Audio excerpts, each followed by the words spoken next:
தற்போது முன்னாள் குடியரசுத் தலைவர் டாக்டர் அப்துல் கலாமின் உடல் டெல்லிக்கு கொண்டு செல்லப்படுகிறது. டெல்லியில் உள்ள அவரது இல்லத்தில் இருந்து டெல்லி விமான நிலையத்திற்கு கொண்டு செல்லப்படுவதற்காக அவரது உடல் தற்போது பாதுகாப்பு படையினரிடம் ஒப்படைக்கப்படுகிறது. அந்த காட்சிகளை இப்போது நாம் பார்த்துக் கொண்டிருக்கிறோம்.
மறைந்த முன்னாள் குடியரசுத் தலைவர் டாக்டர் அப்துல் கலாமின் உடல் இன்று ராமேஸ்வரத்துக்கு கொண்டு வரப்படுகிறது. அதற்காக ராஜாஜி மார்க் இல்லத்தில் இருந்து அவரது உடல் டெல்லி பாலம் விமான நிலையத்திற்கு கொண்டு செல்லப்படுகிற காட்சியை நாம் பார்க்கிறோம்.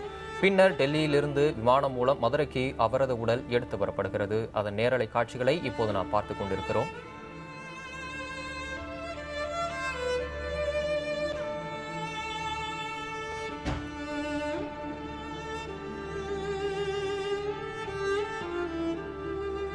முன்னாள் குடியரசுத் தலைவர் அப்துல் கலாமின் உடல் அவரது சொந்த ஊரான ராமேஸ்வரத்தில் நாளை முழு ராணுவ மரியாதையுடன் அடக்கம் செய்யப்பட இருக்கிறது.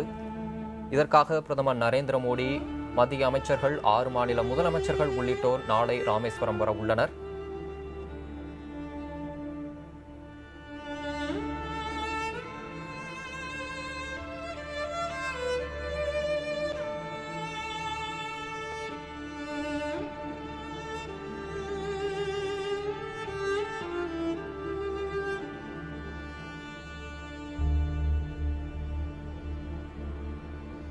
ராமேஸ்வரத்தில் உள்ள பேய்கரும்பு பகுதியில் நாளை காலை 11 மணிக்கு முன்னாள் குடியரசுத் தலைவர் டாக்டர் அப்துல் கலாமின் உடல் அடக்கம் செய்யப்பட இருக்கிறது. அந்த பகுதியை நினைவிடமாக மாற்ற திட்டமிடப்பட்டுள்ளதாகவும் தெரிகிறது.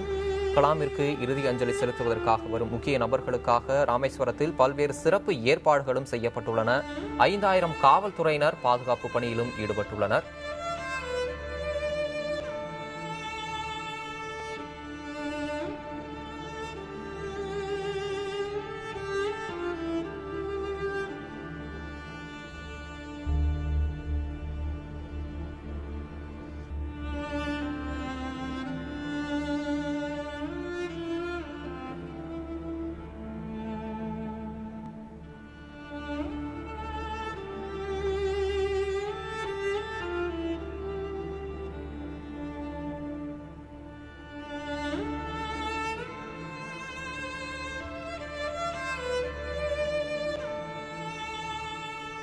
உழைப்பை மட்டுமே மூலதனமாக கொண்டு வாழ்வில் யாராலும் எட்ட முடியாத உயரங்களை எட்டியவர் ஏபிஜே அப்துல் கலாம்.